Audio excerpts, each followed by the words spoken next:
center party, but you're from the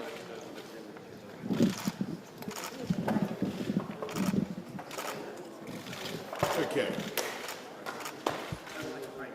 Right. Good morning, colleagues. Thank you very much for coming to London for this meeting of the Joint Expeditionary Force. A very, very important and useful grouping, and I think that this meeting is extremely timely given what is happening in our continent. And as we were discussing last night, I don't think we've seen anything like it in Europe for 80 years. And you know what I mean. We're seeing the bombardment of innocent civilians from the air, ruthless, systematic use of artillery against centres of population. And our hearts, I think the hearts of the whole world, go out to the people of Ukraine in their appalling suffering. And we are, of course, doing a huge amount to help economically, politically, in terms of support for the hard-pressed Ukrainian defence forces. We're doing everything that we can at the moment to help, but I think we also recognise that we have to do more, and we're going to do more on all of those things. Nobody wants to be engaged in a direct military confrontation between the West and Russia. Clearly that's not something that any of us want to see.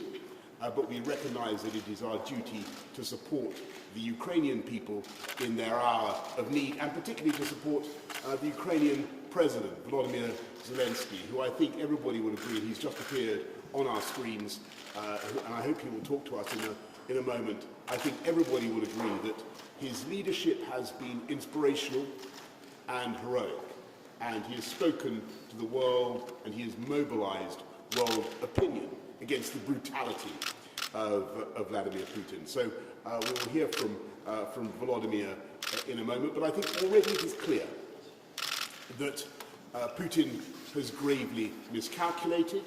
He's underestimated the heroism and determination of the Ukrainians to resist under President Zelensky. I think he's also gravely underestimated the unity of the West, which is expressed not least in this meeting today.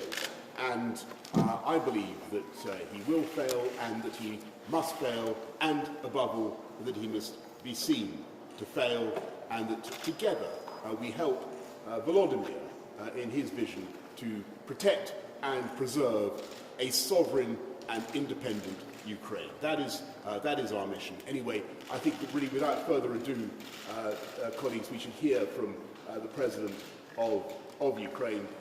Volodymyr, it's great to see you. I don't know whether you can hear us. Can you, Volodymyr, can you hear us? Yes, I do. Can you hear the interpretation? Do you have the interpretation? We can hear the interpretation well, thank you. How are you doing? Great, thank you very much. Yep, I'm doing well.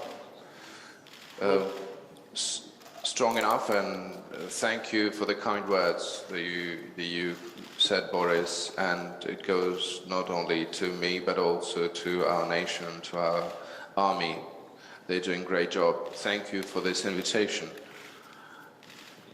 I would like to say a couple of things. You do know, Boris, that I'm a very open and sincere person, and I apologize sometimes for being rigid in my words, but this is our life. This is because of such attributes of our nation.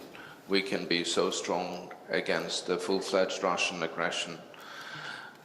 Ladies and gentlemen, thank you very much for having this opportunity to speak and for you coming together. 8 years of war of Russia against Ukraine. This is the 20th day of the full-fledged invasion that doesn't need any additional detail. On the daily basis we have same news about the shelling, about cruise missiles, about destroyed houses and thousands of people left without shelter. You understand 100% the level of threat that we're dealing with today. You understand what we are defending from. I can't say from whom we are defending ourselves, because I don't even consider them human beings. They're like beasts. And I and I'm grateful for the support that Ukraine is getting at these times. Our people will always remember who have come to help us during these most difficult times. I would like to present my vision today on how we could stop the aggression, how we can stop that war, how can we reach the peace and to Europe and provide guarantees to the world and to the humanity. In the place of the old security instruments, I think Russian invasion has destroyed all the security infrastructure and international infrastructure.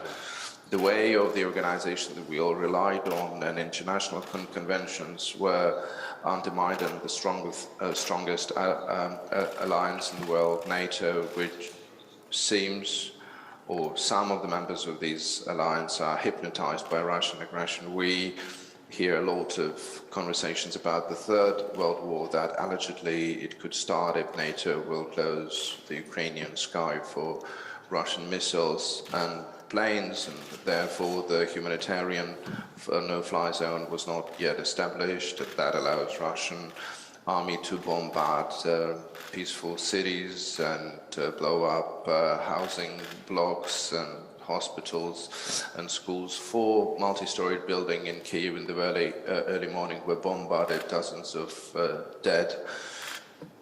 So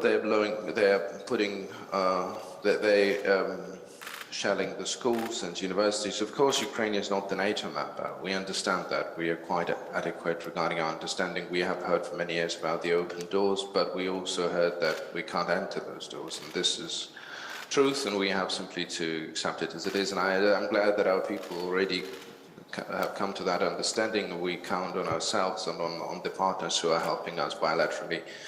Ukraine is not counting on triggering Article 5, and we keep reminding that we need to protect our sky just like the NATO sky. But we understand there are always these buts.